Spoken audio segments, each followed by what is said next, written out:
Friends, आज के इस वीडियो में हम स्टार्ट करते हैं वमन कर्म का लेक्चर नंबर 2। फर्स्ट लेक्चर में हमने introduction, indication and Contra indication of वमन कर्म, पूर्व कर्म ऑफ वमन, प्रधान कर्म ऑफ वमन और पश्चात कर्म ऑफ वमन, ये सारे टॉपिक्स हम ऑलरेडी वन शॉट पार्ट 1 में कंप्लीट कर चुके हैं। हमारा पंचकर्म वमन कर्म के वन शॉट का पार्ट 2। इस लेक्चर में हम कंप्लीट अप करेंगे सद्यो वमन के बारे में, वमन कारमुक्ता के बारे में, प्रिंसिपल्स ऑफ प्रैक्टिस ऑफ वमन कर्म इन श्वास, अम्लपित्त, कुष्ठ और युवान पीड़िका के। ठीक है, तो ये सारे टॉपिक्स जो हैं इस लेक्चर में हम कंप्लीट अप करेंगे। सीक्वेंस से स्टार्ट करते हैं। लास्ट लेक्चर में हमने वमन कर्म के पूर्व कर्म, प्रधान कर्म और पश्चात कर्म के बारे में पढ़ा था। इस लेक्चर में हम पढ़ेंगे सद्यो वमन के बारे में। ये हमारे एनसीआईएसएम सिलेबस का नेक्स्ट टॉपिक है। इसके बारे में हम जान लेते हैं ये क्या होता है। सद्यो वमन जो होता है, सद्यो वमन दोष, उत्कृष्ट लक्षण जैसे हल्लास, लाला प्रसेक, शिरोरोग उपस्थित होने पर किया जाता है। तो जो ये सद्यो वमन होता है ना, ये इन सारी केसेस में किया जाता है। जैसे अगर व्यक्ति को हल्लास हो रहा है, लाला प्रसेक हो रहा है या शिरोरोग है, तो उन केसेस में हम क्या करते हैं, सद्यो वमन करते हैं। व्याधि के तीव्र अवस्था में सद्यो वमन किया जाता है। जब व्याधि बहुत तीव्र अवस्था में हो जाती है तो उस टाइम पर हमें सद्यो वमन करना चाहिए। सद्यो वमन कम समय में आसानी से किया जा सकता है। सद्यो वमन में पूर्व कर्म जैसे आम पाचन, स्नेहन, स्वेदन की आवश्यकता नहीं होती है। बिना दीपन पाचन, स्नेहपान कराए सद्यो वमन कराया जाता है। जैसा कि हमने देखा था कि वमन कर्म में हमें दीपन पाचन कराना पड़ता है, पेशेंट का स्नेहन स्वेदन कराना पड़ता है पूर्व कर्म में। लेकिन क्या होता है कि सद्यो वमन में हमें दीपन पाचन, स्नेहन स्वेदन रोगी का नहीं कराना होता है, डायरेक्टली हम वमन कर्म कराते हैं। ठीक है, फिर नेक्स्ट हम देखते हैं सद्यो वमन का उद्देश्य क्या होता है और विशेषताएं क्या होती हैं। सबसे पहले जो उद्देश्य होता है वो होता है तत्कालिक रूप से दोषों, मतलब मुख्यतः कफ को शरीर से बाहर निकालना। मतलब अगर हमें इंस्टेंट जो है कफ को शरीर से बाहर निकालना है तो उस केस में हम सद्यो वमन करते हैं। फिर अतिशीघ्र चिकित्सा करनी होती है अगर, तब भी हम सद्यो वमन करते हैं। जैसे इमरजेंसी ट्रीटमेंट करवाना है किसी भी व्यक्ति का, तो उस केस में हम ये प्रोसेस करते हैं। इसकी विशेषताएं होती हैं, किसी भी समय वमन कराया जा सकता है। इसमें पूर्व कर्म, स्नेहन, स्वेदन, पाचन की आवश्यकता नहीं होती है इसमें, और कफ प्रधान विकारों एवं आपातकालीन अवस्थाओं में इसका उपयोग किया जाता है। नेक्स्ट हम देखते हैं सद्यो वमन के योग्य पुरुष कौन से होते हैं, मतलब इंडिकेशंस देख लेते हैं। ऐसे रोगी जिनमें दोष जो हैं वो उत्कृष्ट हो गए हैं, अत्यधिक अवस्था में हो गए हैं दोष, या वमन अर्ह रोगी होते हैं, ऐसे व्यक्तियों को हमें सद्यो वमन कराना चाहिए। इसके लक्षण क्या होते हैं? अगर व्यक्ति को हल्लास हो रहा है या अति लाला स्त्राव प्रवृत्ति हो रही है, शिरोभार, कफ का अधिक स्त्राव होना, भोजन में अरुचि, तो ऐसे केसेस में हमें व्यक्तियों को सद्यो वमन कराना चाहिए। प्रमुख रोग देख लेते हैं सद्य वमन करने के लिए। सबसे पहले ज्वर में, अगर कफ प्रधान ज्वर हुआ है तो उसमें हमें लवण और अम्बू से वमन कराना चाहिए। श्वास, जिसमें कि स्पेशली जो तमक श्वास होती है, उसमें हमें पिपली, सैंधव, मधु से वमन कराना चाहिए। फिर उसके बाद विष चिकित्सा में भी हम सद्यो वमन का उपयोग कर सकते हैं। उसमें हमें आपातकालीन वमन कराना होता है। आम विष और विसूचिका में हमें लवण जल से वमन कराना चाहिए। फिर उसके बाद अजीर्ण में हमें लवण युक्त जल से वमन कराना चाहिए। तो ये सारे हो गए रोग, और इस तरीके से हमें इन रोगों में सद्यो वमन का उपयोग करना चाहिए और ये उनकी चिकित्सा होती है। ठीक है, नेक्स्ट टॉपिक है हमारे सिलेबस का वमन कारमुक्ता। वमन कारमुक्ता का अर्थ होता है मोड ऑफ एक्शन, मतलब किस तरीके से हमारी बॉडी में जो वमन है वो एक्शन करता है, उसकी पूरी प्रोसेस क्या होती है। सबसे पहले हमें क्या करना होता है कि व्यक्ति को हमें वामक औषधियाँ देनी चाहिए। जो भी रोगी है सबसे पहले हम उसे वामक औषधियाँ देंगे। ठीक है, उसके बाद क्या होता है, ये जो वामक औषधि होती है ये उष्ण होती है, तीक्ष्ण, सूक्ष्म, व्यवायी और विकासी गुण से युक्त होती है। फिर उसके बाद ये जो वामक औषधि होती है ये हृदय में प्रवेश करती है, मतलब हार्ट में चली जाती है, और उसके बाद धमनियों से अनुसरण करती है, मतलब जो आर्टरीज होती हैं, हार्ट से जो आर्टरीज निकलती हैं वहाँ से ये जो औषधि होती है ये पूरी बॉडी में ट्रांसपोर्टेशन करती है। तो धमनियों का अनुसरण मतलब धमनियों के थ्रू ये जो औषधि है पूरे शरीर में फैल जाती है। फिर उसके बाद ये जो औषध होती हैं, वामक औषधियाँ होती हैं, ये जो स्थूल स्त्रोतस होते हैं हमारे शरीर में और जो अणु स्त्रोतस होते हैं, ये सब जगह जाके प्रवेश करती है। फिर हमने देखा है कि जो वामक औषधियाँ होती हैं उनके कुछ गुण होते हैं, जैसे कि वो सूक्ष्म गुण की होती हैं, उष्ण गुण की होती हैं। तो उनका काम क्या होता है? सबसे पहले जो वामक औषधि होती है वो सूक्ष्म होती है, मतलब बहुत ज़्यादा अणु होती हैं, जिसके कारण वो संपूर्ण शरीर में पहुँच जाती हैं, मतलब जो अणु स्त्रोतस होते हैं वहाँ तक भी पहुँच जाती हैं। उसके बाद वहाँ जाकर ये क्या करती हैं, जो दोष समूह में इकट्ठे हो गए हैं, मतलब समूह में ग्रुप बनाकर जो दोष क्रिया कर रहे हैं, उन दोषों को लिक्विफाई करती हैं। ठीक है, क्योंकि ये जो औषधियाँ होती हैं, वामक औषधियाँ, ये उष्ण गुण की होती हैं, जिसके कारण ये विषयंदन कर रहती हैं, ठीक है। तो यहाँ पर समरी में अगर हम देखें कि सूक्ष्म होने के कारण जो ये वामक औषधियाँ होती हैं, ये पूरे संपूर्ण स्रोतसों तक फैल जाती हैं और छोटे-छोटे जो अणु स्रोतस हैं वहाँ तक ये पहुँच जाती हैं। वहाँ जाके जो दोष हैं वो ग्रुपिज़्म करके जो है व्याधि उत्पन्न कर रहे हैं, उन दोषों को लिक्विफ़ाई करती हैं और फिर उसके बाद उष्ण गुण होने के कारण ये विषयंदन होती हैं, जिसके कारण फिर क्या होता है कि तीक्ष्ण होने के कारण ये विच्छिंदन भी होती हैं ये औषधियाँ। विच्छिंदन का अर्थ क्या होता है? ये ब्रेक डाउन करती हैं। तो सबसे पहले सूक्ष्म गुण होने के कारण जो वामक औषधियाँ होती हैं वो अणु स्रोतसों तक पहुँच जाती हैं और वहाँ जाके जो दोष वहाँ पर ग्रुपिज़्म करके व्याधि उत्पन्न कर रहे हैं, ऐसे दोषों को लिक्विफ़ाई करती हैं। लिक्विफ़ाई वो इस तरीके से कर पाती हैं क्योंकि ये वामक औषधियाँ जो होती हैं वो उष्ण गुण की होती हैं, इसलिए ये दोषों को ईज़िली लिक्विफ़ाई कर लेती हैं।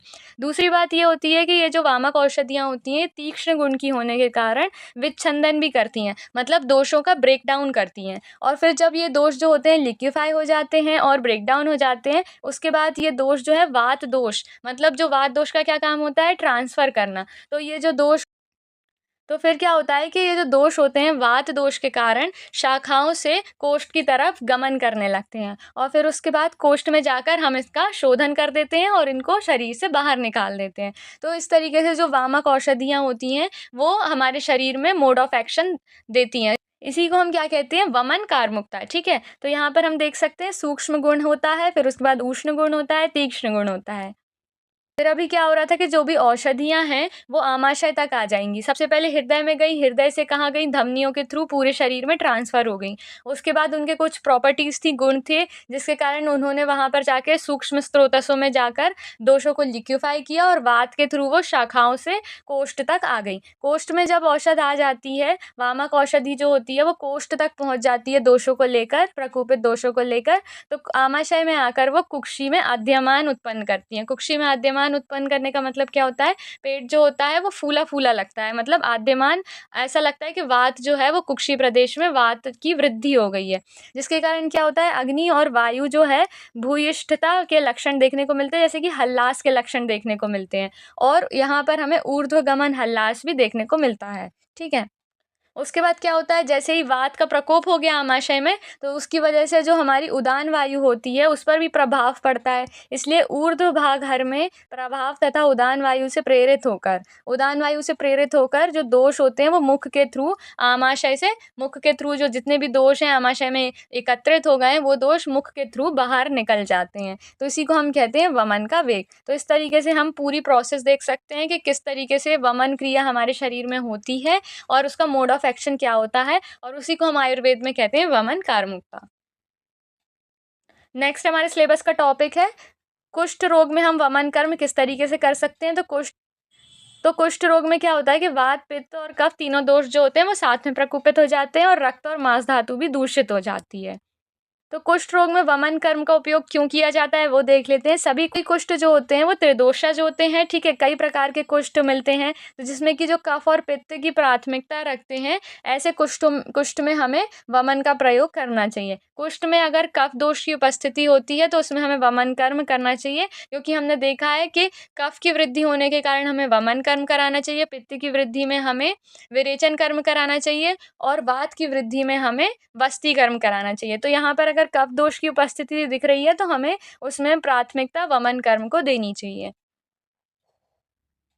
फिर उसके बाद कुष्ठ रोग की चिकित्सा का सिद्धांत क्या होता है। सबसे पहले अगर वात प्रधान कुष्ठ है तो सर्वप्रथम हमें व्यक्ति को घृतपान कराना चाहिए। कफ प्रधान कुष्ठ में हमें सर्वप्रथम वमन क्रिया करानी चाहिए और पित्त प्रधान अगर कुष्ठ है तो सर्वप्रथम हमें रक्त मोक्षण और विरेचन कर्म कराना चाहिए, ठीक है। फिर कुष्ठ रोग में पीड़ित जिन व्यक्तियों में दोषों की अधिकता होती है तो ऐसे रोगी को हमें बल की रक्षा करते हुए अधिक समय तक संशोधन कराना चाहिए। अधिक समय तक संशोधन इसलिए कराना चाहिए क्योंकि हमारी संशोधन कर्म से हमारी बॉडी जो है कंटिन्यूअसली क्लीन होती जाती है। तो हमें रोगी का बल के अकॉर्डिंग देखना चाहिए और ज़्यादा से ज़्यादा अगर हम संशोधन कर्म रोगी को कराएंगे तो उसकी बॉडी जो है वो क्लीन होती जाएगी और जो कुष्ठ रोग है उसमें हमें प्रॉपर हीलिंग देखने को मिलेगी।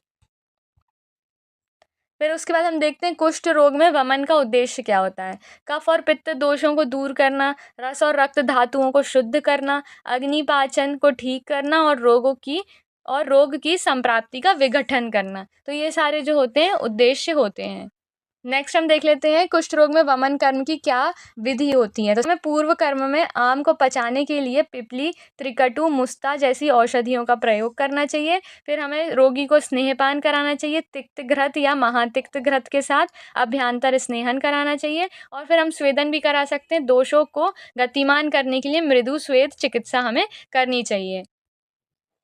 फिर प्रधान कर्म में हम मदन फल, वचा, सेंधव नमक, मधु जैसे वमन द्रव्यों का उपयोग कर सकते हैं। कुटच, मदन फल, मधुक, पटोल, निम्बरस का भी प्रयोग कर सकते हैं और पटोल आदि क्वाथ का भी प्रयोग कर सकते हैं। ठीक है, तो वमन का वेग कंप्लीट हो जाने के बाद आता है पश्चात कर्म, जिसे हम कहते हैं संसर्जन क्रम। ठीक है, तो इसमें हमें अलग अलग प्रकार की औषधियों का प्रयोग करना चाहिए। जैसे तेल में हम कुष्ठाग्नि तेल ले सकते हैं, फिर घृत में हम भल्लातक घृत का उपयोग कर सकते हैं, लेप में चित्रक आदि लेप और चूर्ण में हम मुस्ता आदि चूर्ण का उपयोग कर सकते हैं। फिर नेक्स्ट व्याधि है हमारे सिलेबस के अकॉर्डिंग श्वास रोग में वमन कर्म। श्वास कफ वात जन्य रोग है। मुख्य रूप से कफ द्वारा वात की गति में अवरोध होने के कारण होता है।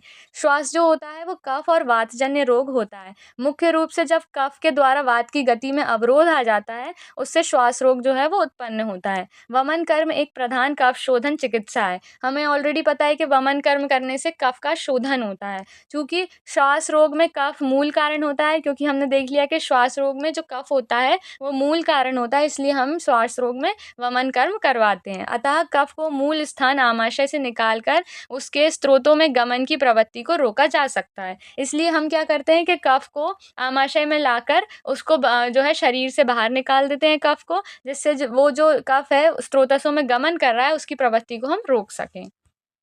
फिर नेक्स्ट हम देखते हैं वमन कर्म हम श्वास रोग में उसकी प्रक्रिया क्या होती है। सबसे पहले हम पूर्व कर्म में स्नेहन स्वेदन करवा सकते हैं। फिर प्रधान कर्म में हम यष्टि मधु, फांट, मदन फल, क्वाथ, वासा आदि कषाय, पुष्कर मूल, कंठकारी, वासा मधु इन सब का प्रयोग कर सकते हैं। और पश्चात कर्म में हम धूमपान करा सकते हैं और घृतपान करा सकते हैं। ठीक है, चीज़ हमारे सिलेबस की युवान पीढ़िका में वमन कर्म। युवान पीढ़िका आयुर्वेद संहिता में क्षुद्र रोग के अंतर्गत वर्णित होता है। ठीक है, तो ये आता है क्षुद्र रोग में। युवान पीढ़िका जो होता है वो कफ रक्त वात से दूषित होने के कारण उत्पन्न होता है। अतः मदन फल आदि योग से वमन कराने से इसमें लाभ मिलता है। युवान पीढ़िका कफ दोष प्रधान होता है और आमाशय कफ का मुख्य स्थान होता है। युवान पीढ़िका में वमन के उद्देश्य कफ और आम को दूर करता है वमन। ठीक है, युवान पीढ़िका के टाइम पर कफ और आम को वमन कराने से कफ और आम जो है वो दूर होते हैं। रस और रक्त धातुओं को शुद्ध करता है, शोथ व विस्फोट को कम करता है और पुनरावृत्ति को रोकता है। किस तरीके से हम युवान पीढ़िका में वमन कर्म करा सकते हैं, तो हम इसमें दीपन पाचन में त्रिकटु, मुस्ता, चित्रक जैसी औषधियों का प्रयोग करते हैं। स्नेहपान में तिक्त घृत आदि का अभ्यंतर सेवन करवाते हैं और स्वेदन में कफ की गतिमान करने के लिए वाष्प चिकित्सा करते हैं। फिर प्रधान कर्म में हम वमन द्रव्य का उपयोग करते हैं, जैसे मदन फल, वचा, सेंधव, लवण आदि। उसके बाद पश्चात कर्म में हम संसर्जन क्रम करा सकते हैं और अन्य उपाय में हम वमन के बाद यदि शोथ बना रहता है तो रक्त मोक्षण भी कराया जा सकता है। फिर हमारे सिलेबस की नेक्स्ट डिसीज है अम्ल पित्त में वमन का उद्देश्य। आमाशय में उपस्थित कफ और पित्त का उन्मूलन, मतलब आमाशय में कफ और पित्त जो है वो प्रकोपित हो जाते हैं। आम को हटाने के लिए अन्न व स्रोतस की शुद्धता करना इम्पॉर्टेंट हो जाता है। तो इसमें हम क्या करते हैं वमन कर्म में, मतलब जो अम्ल पित्त होता है उसमें हम वमन कर्म में क्या करवाते हैं, सबसे पहले हम पूर्व कर्म में दीपन पाचन करा सकते हैं। आम को पचाने के लिए त्रिकटु, गुडुचि, चित्रक जैसी औषधियों का उपयोग कर सकते हैं। सबसे पहले तो हम आम पाचन करेंगे। जो भी अम्ल पित्त में आम का जो है जो भी अम्ल पित्त में आम प्रोड्यूस हो गया है उसका हम सबसे पहले पाचन करेंगे, फिर स्नेहपान कराएंगे। औषधीय घी या आंतरिक सेवन जैसे तिक्त घृत का सेवन करवाएंगे। फिर उसके बाद हम स्वेदन कर्म भी करा सकते हैं, जैसे दोष को बाहर निकालने के लिए मृदु वाष्प चिकित्सा हम करवा सकते हैं। फिर प्रधान कर्म में हम वामक द्रव्यों का यूज़ करेंगे, जैसे कि वमन फल, यष्टि मधु, क्वाथ, मदन फल, वचा, सेंधव, नमक इन सब का प्रयोग करेंगे। और अम्ल पित्त में फिर उसके बाद अम्ल पित्त में हम कुछ और औषधियों का उपयोग कर सकते हैं, जैसे कि लवण और अम्बू, इक्षु रस, तिक्त द्रव, पटोल, निम्ब, मदन फल, सेंधव, अविपत्तिकर चूर्ण, हरित की चूर्ण, त्रिफला चूर्ण, पंच निम्ब चूर्ण, तो इन सब का हम उपयोग कर सकते हैं। तो आज का वमन कर्म का वीडियो हमारा यहीं होता है कंप्लीट। मिलते हैं नेक्स्ट वीडियो में। Thank you.